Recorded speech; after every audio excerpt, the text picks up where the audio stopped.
Welcome to a Telltale Books video. I'm continuing my series on Isaac Asimov, one of the earliest science fiction writers I started reading, actually one of the earliest writers, period, I ever started reading, and one of my favorites.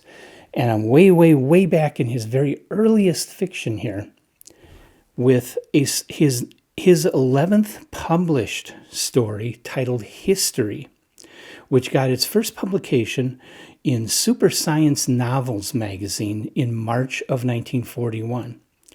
Weird thing about that magazine, normally it was called Super Science Stories. For whatever reason, the March 1941 issue was titled Super Science Novels. Go figure. It didn't stay with that name, it went back to Super Science Stories. But I read it in my copy of the early Asimov. This is an early, actually a science fiction book club edition of the early Asimov in hardcover. You can find plenty of paperback copies of the early Asimov, usually in 2 or 3 volumes though. But you can find those used.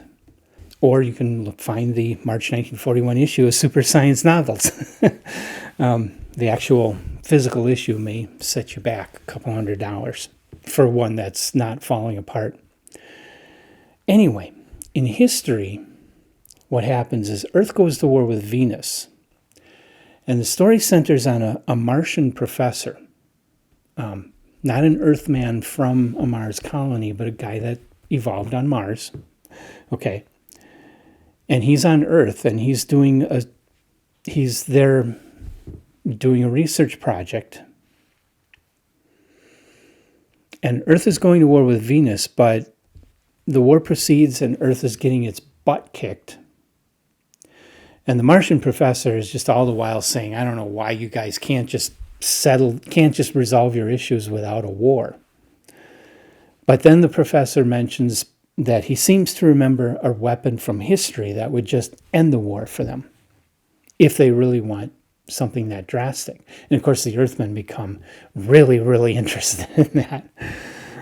It's a short story, kind of a simple story. The characters are not the greatest. The Martian professor is not the greatest character. It's entertaining. It's dated. Not something I would recommend to somebody who's into current fiction. I think only an Isaac Asimov completist would bother reading this story for any reason.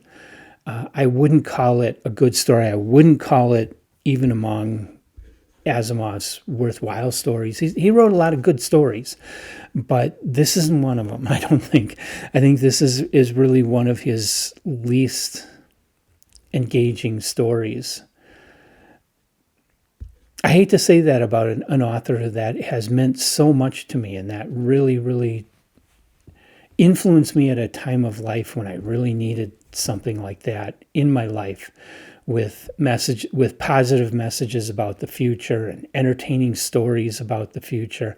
And this story just doesn't cut it. It's not that good, which is why it ended up in Super Science Stories instead of Astounding, because Campbell knew, Asimov, you can do better. And so he rejected this story. So if you've read history, or you just have any kind of insights into Asimov himself, please leave your comments. We like to hear them. Otherwise, like the video, subscribe to the video. That helps us out. It helps other people find us who might be deeply interested in these issues. And come on back for more Asimov. My next one. What is the next one? The next one is a story called The Secret Sense. Been a long time since I've read that one, so I don't remember what it's about. We'll see what it's about, and I'll report on it here in my next Isaac Asimov video. I hope you'll join me for that and all the other videos I'm doing. You can see my backlist of Isaac Asimov videos and all the other authors if you're interested. I have playlists for each of them.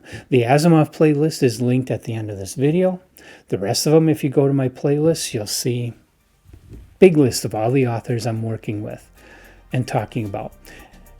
So check those out too. You might find something there that is really of interest and that you want to look into reading. And I'll be here doing these.